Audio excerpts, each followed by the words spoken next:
and welcome. Good evening to people who are joining live. This is my channel, Say It with Mads. I'm Madhumita Adya. I'm a educator since last 25 years. I'm a youth mentor, a neural coach, and UNSDG ambassador. So the idea of starting this platform is to invite youth like my today's guest, Vivan, on my channel so that they can talk about issues which are universally important, which will impact youth from across the globe, where everyone faces these issues. So it's a platform basically where we have a free flowing chat, where the views of Gen Z is so important. I really admire the way these people think, and I learn every day from them. So what better way to give them a platform when I can have a one-on-one with them?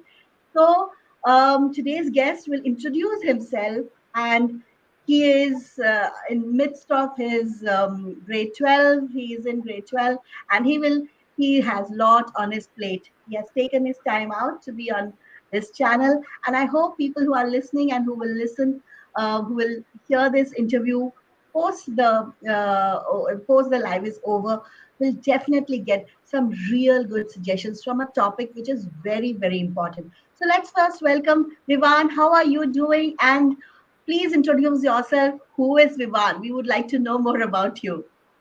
Hi. So, firstly, thank you so much for having me. For how I'm doing, I'm not doing that well. India just lost really Oh, badly, yes. and yeah, so that'll take time to recover. But as for who I am, first, thank you so much for having me. And I am, I'm almost turning 18 now. I live in Mumbai. I'm studying in international school, and I've been here for all my life. And now with college applications and everything on my plate, I honestly uh, have almost no time for the stuff that I normally enjoy to do. I'm a big popular culture buff. I love to watch movies, TV shows, or listening to songs. But one of the things that fascinates me the most is human behavior, which is why like my subjects are economics and psychology that I really enjoy. It's interesting to see how like we can easily change and how different we all are from each other, even though we come from the same ape. But if you all give it a thought as well, you'll be as amazed as I am as to what that is. And because I'm so interested in human behavior, I've tried to pen down my thoughts about the issues around us, surrounding mental health, how COVID affected us, all of that through my blog, which is something that I use as a stress buster because uh, I'm not a man of words. I can pen my thoughts better through like writing rather than articulating it. So I feel like that's a good platform for me, and it just helps me express myself a lot better. So that's me in a nutshell.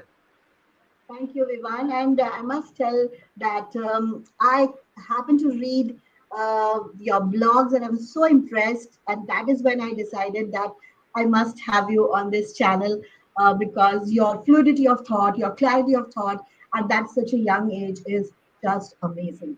Thank you. So, uh, today, as you know, as we are discussing something which is a very important topic, as internet has made it possible for everyone around us to communicate, to be in touch, we meet friends and family, folks around the world have come closer, and we all know that it has benefited us a lot.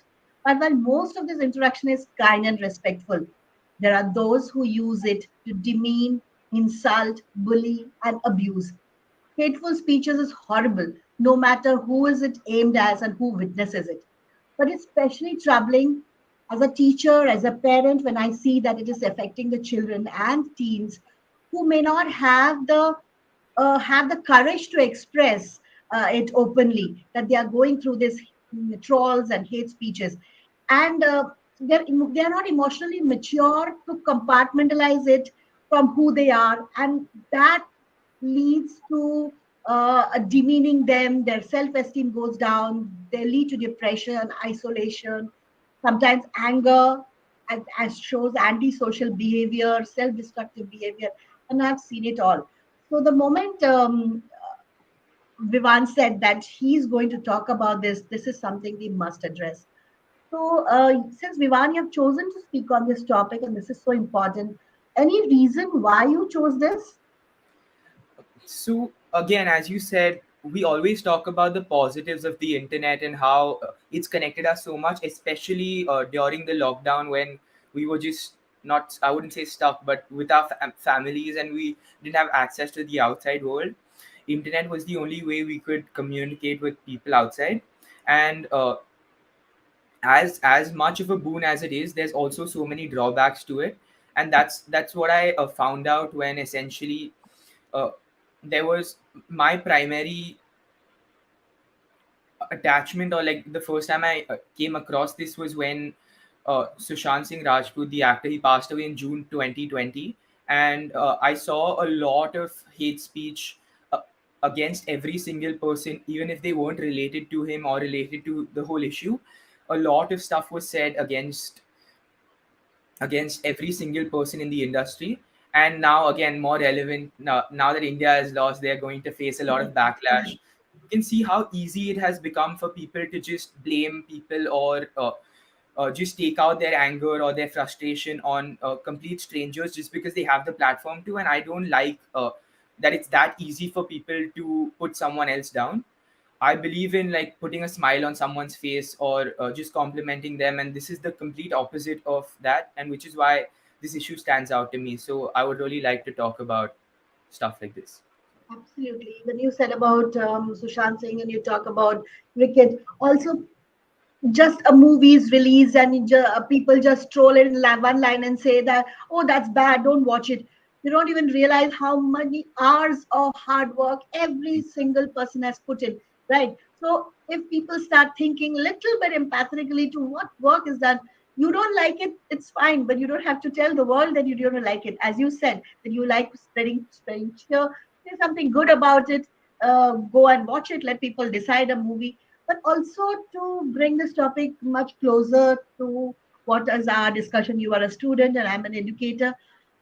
This also affects a classroom. I've seen students getting affected. They're very close to us. We'll come to it later. But I want to know what is the difference between hate speech and trolling?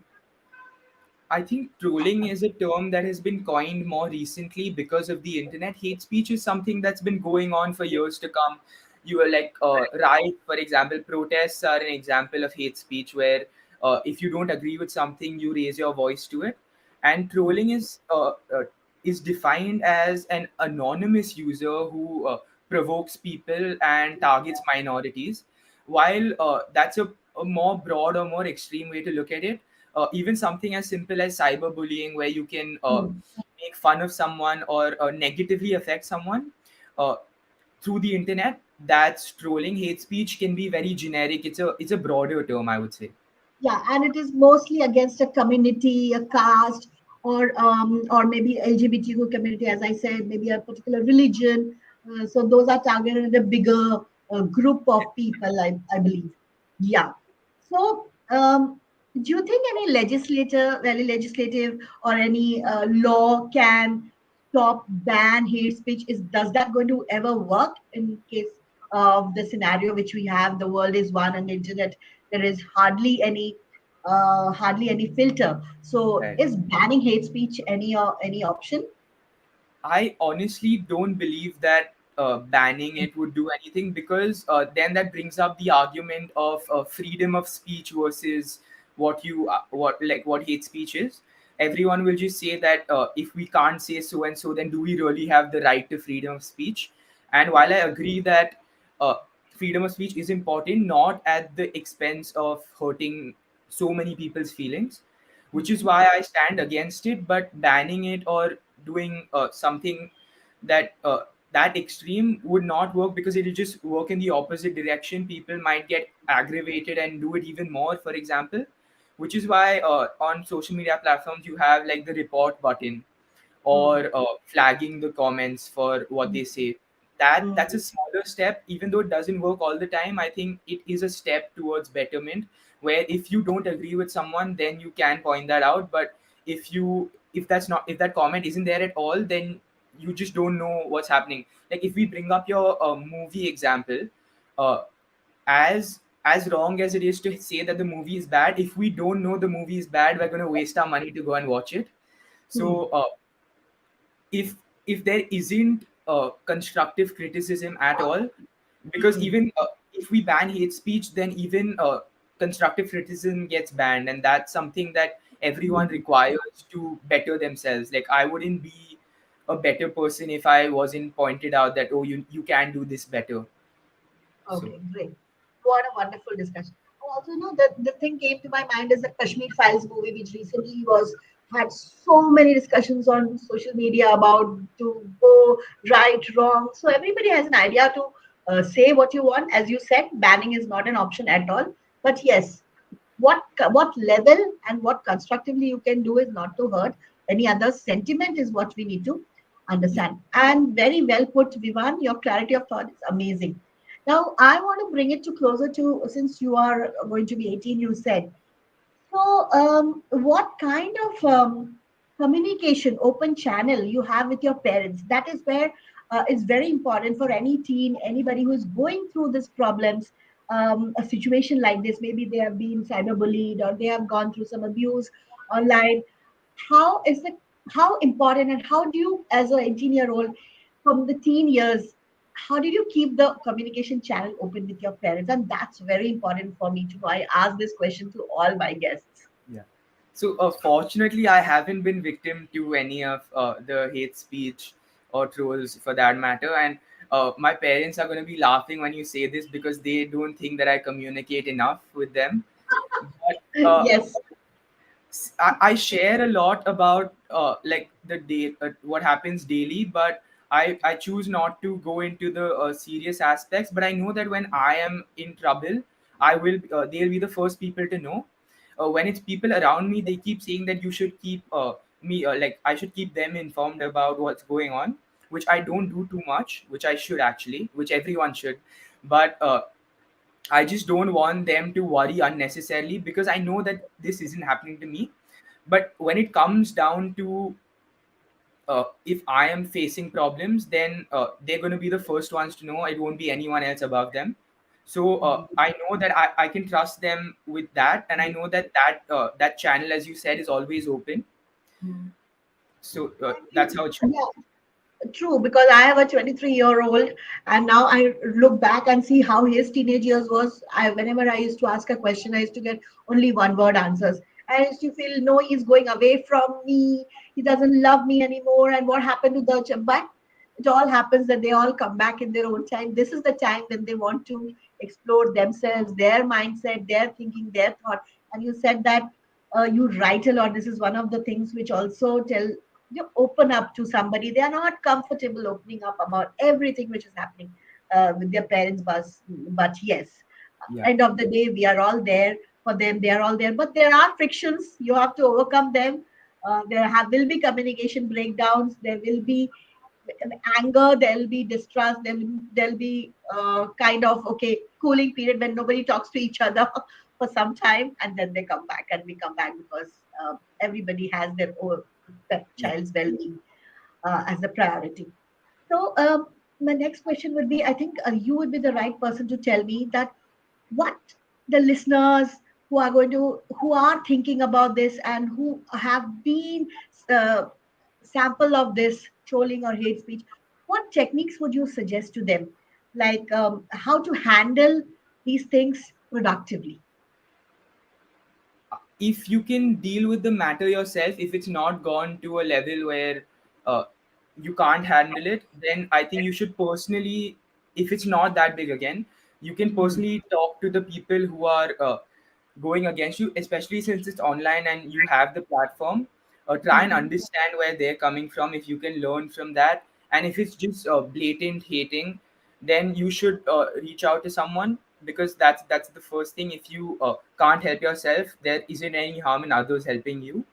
That's Mhm. the main thing to understand. And you Mhm. obviously have these platforms, they have their security set up to uh, Can you help talk about this a little more? I would like to know. Can you just talk about it a bit more and what kind of report button you said earlier? What is that? yeah, exactly. So it's not only for comments that are offensive, but also for the posts that you find offensive that go against your value system. And the best part about it is that it doesn't flag the post or comment immediately. Only if they see a repeated pattern that many people find this wrong, then it works, because otherwise people can misuse the button as Hmm. well. Like if you don't agree with something, then oh, report. But it doesn't work like Okay. that. Yeah. Okay. Hmm.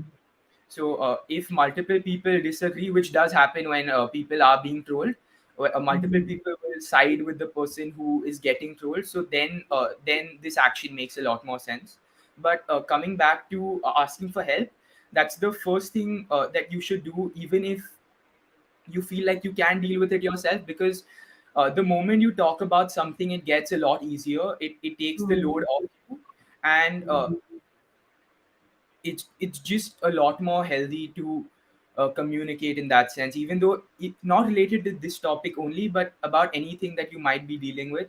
If it's body shaming, or if it's something you're going through that you might feel is minor, but in the long run that could affect you, just talk about it. It doesn't have to be your teacher or friend. It could be your parents, an external counselor, your grandparents, for example.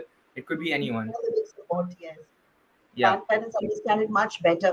In fact, we think that they are the older generation, but they come up with the best solutions, the best calming solutions they can give. Yeah.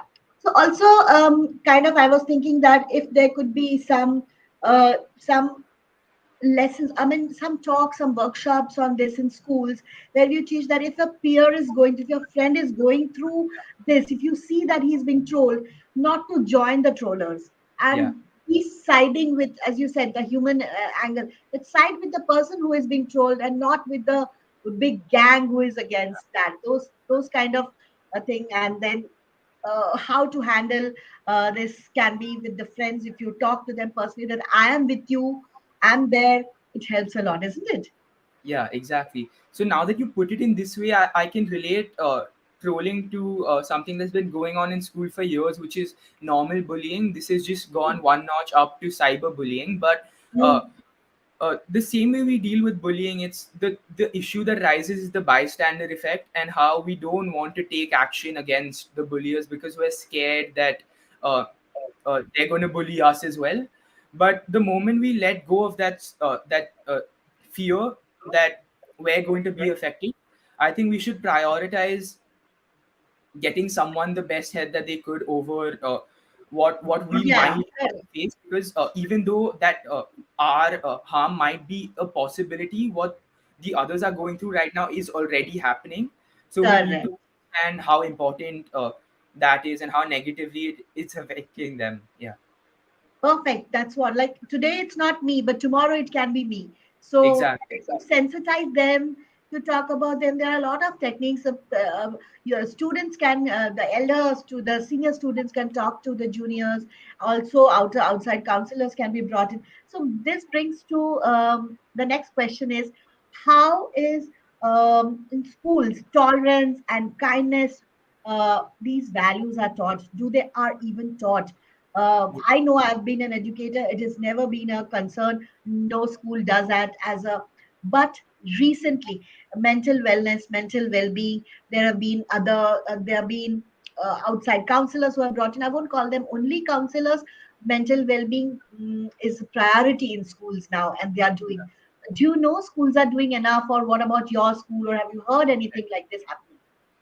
So my school has this session where like once a week we have a session called personal social health education, where we talk about issues like this. But Okay. it's on a larger scale. Like it's our whole class, which is like was 32 kids who sat together and discussed these issues. But I heard in another school in Mumbai recently, they have these not therapy sessions, but engaging sessions, where it's only a group of people, like 4 or 5 students, who Mm, sit with the counselor or the advisor, and they talk about their issues. Doesn't have to be about only academics related, but as you said, mental health, well-being, all of that is also covered. So when you concentrate the groups, the discussion is a lot more enriching. You can open up a lot more, and mm, that helps to understand, for counselors to understand what the students are going through. And as for the kindness and compassion values, that has to be inculcated not only from a school level but from a home level as well. Like if you're brought up with the mindset that uh, harming others or hurting others is wrong, which I don't think anyone is not brought up with. It's just how they deal with that later on. But for parents to stress on that and primary teachers to stress on that more than teachers who teach me, I think that's a lot more. Correct, correct. Absolutely. Mindset is shaped when we're 4 5 years old, not when we're 18. Absolutely, absolutely true. And you've nailed it when you said that it has to come from a very young age. And Yeah. also, home atmosphere, as you said, is so important. When you see your parents or somebody talking negatively or saying that उसने ऐसा किया तो तुम भी उसको ऐसा करो. So if that kind of attitude is taught, अच्छा तुमको बोला है तो go and say something bad. These comes very, as a protection for your child, but you are giving a negative uh, thought in the mind that it's okay to talk badly. It's okay, isn't it, Vivan? Exactly. So that is what we need to have a very big effect which happens at home, in school, wherever you are, is what you Mm. speak. The speech is one of the things which can make or mar a student's or a child's life. So Exactly. yes, as I'm listening to you, you're so grounded, and I would love to talk for a longer period of time sometime later. But now I want to know, what is your biggest strength? What would you say is Vivan's most coveted thing which you never want to lose? I would honestly, like after going through 2 years of online school and then now going through this period of life where I have submissions, tests, all of that, I've understood that I don't let the stress get to me. And that's something that I really admire. I don't know how it happens. It happens naturally, but I don't let my emotions come into that, and I don't let the overbearing workload affect how I'm working, which is Mhm. something that is very unusual because everyone around me, they are feeling that pressure, and as Mhm. much as it is there, I can see it glaring at me. It just hasn't hit me. But I guess that's a good thing. So Wow, that's an amazing thing to have. If people think like the pressure is there, but they're not squeezing you. It's just there to yeah, handle. They're not pressurizing. It's like a there wall enough for getting. me. It's there Yeah, enough for me to work, but it's not there for me to compromise on work. correct. That they are enough for you to perform better, but not to affect your mental well-being. Yeah. Fantastic. So, in that context, who is your role model? Anybody living, or anybody who is no more on this earth, or anybody whom you have never met, you have heard, seen? Whom do you admire, and what you have you learned from them, and why do you admire So my father, he's like, ever since I've been growing up, he's always said that you are who you're made of the five people who surround you the most. So, as them? cliche as this answer may be, I would say my role model is each member of my family because they each teach me a different thing and I interact with them the most. So, my dad, he's someone who endorses kindness a lot. He out of the goodness of his heart, he does a lot of social work without expecting anything in return, and that's something that I want to do as well, where I'm at that point of life where I can be at that point of life where the personal belongings don't matter as much as social well-being. So that's something I want to take from him, Wow. and I'm trying to do that from a young age. From for my mom, it's her very, not pestering is a negative word, but her very on the face attitude of getting your work done. Like she won't rest until her work is done, and I don't have that mindset. I'm a lot more calm when I have to get work done. But her enthusiasm to finish everything that's on her plate is something that I want to take away from. And even my grandparents and my uncle and aunt, for that matter, all of them are into the act of giving. They like to give back to the community a lot, and I'm fortunate that I've been able to live with them to get these qualities from them. Oh, Yeah, wow. This is something which I was not expecting, and this is something very, very beautiful. You have said that each family member has some or other strength which we imbibe from them. There's no need to look for role model outside. There is yeah, somebody there, especially grandparents. Parents, of course, are there. But if you are living with your grandparents, you have the biggest support system. and wonderfully put. And but what is one thing that you want to change in yourself? Quickly, we have very short time.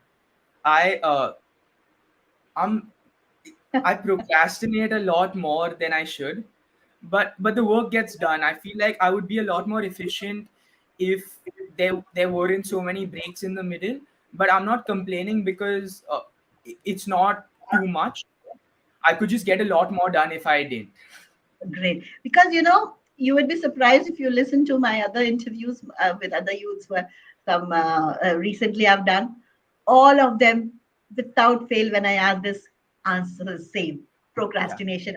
And it's really something which I need to explore more, that they achieve so much in life. Your people have done in these 18 years, cramming so many things. Still, procrastination is one of them. I think it is a common thing which is running yeah. across.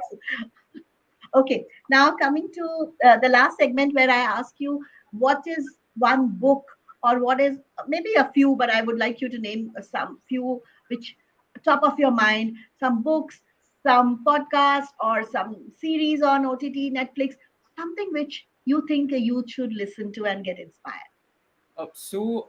A book that I have been pestered to read ever since I was a child is The Secret, Okay. which is a book about manifestation. Essentially, it's about how if you want something from the bottom of your heart and you aim to get it, then you Hmm. do get it. So it's Hmm. how the power of wanting and believing gets you what you want, and the whole idea of how it actually works in real life is something that stands out to me because my parents are big endorsers of this concept, and it has worked so far. So touch wood, let it keep working.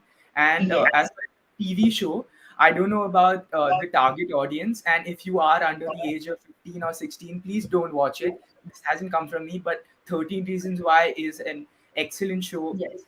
I would Yes. recommend because it Because it's tackles very close to the topic which we are discussing. Thank you for bringing this up. Yes. it tackles every single issue I could possibly think of, and it does so in a very real way. Even though people might think it's an extreme way of looking at it, the acting, the direction, the story, everything is so close to what actually happens in real life, and people need to understand that uh, people go through so much on a daily basis. Absolutely. Thanks for bringing it, because, yeah, that changed a lot of things when people started looking at things differently, Yeah. openly talking about it. That is one of the series. Yes. To end, Vivan, what is your mantra for de-stressing? As you said that you don't stress much. So this is one thing people will be listening very intently. What do you do to de-stress? It's rewarding yourself after every small goal. People think that, oh, I won't rest until I have got this, I haven't got that. But even if you do something as small as like finishing a chapter, for example, and then you can take a break. If you keep doing like 20 chapters and then are like, oh, harsh, you're going to stress a lot because you have to stress about remembering it, about learning it. But if you do one break and reward yourself after small achievements, then you feel a lot more happier to continue going, and then that stress won't pile up at all. Wonderful. Also, I don't know whether you can do it or everybody does it or not. As I've been doing it when I was a teenager, to write that time we didn't know all this. It is called this, but if you just write down, today I did this, today I did that, today I learned some new language, today I learned this. So just to write five things which you have Mhm. achieved today, to feel good at Exactly. the end of the day. The day is not gone waste. Maybe you have not reached where you want to, but the little baby steps, wonderfully put, Vivan. I'm so Thank happy that you came on my channel, and I wish you all the best, and the best of the college in your SAT exams, and may you aspire to do much more. But by the way, what do you want to become? What is I your goal? uh, I don't have a goal, which is the fun part. Like I'm going in for economics. I've applied for economics, and I want to do something with behavioral economics, which is studying human behavior, as I mentioned earlier. Like I'm Okay, really great. interested in that. So I want to understand how we make the decisions we make, and how we can capitalize on making those decisions. Wow, wonderful. Let's get to talk offline more about it. Yeah. So that's it for now. I hope you had a good time talking to me. as much I had fun talking to you. It's really amazing, and I look forward to meeting you again. Bye. Perfect. Thank you so much for having me. Thank you.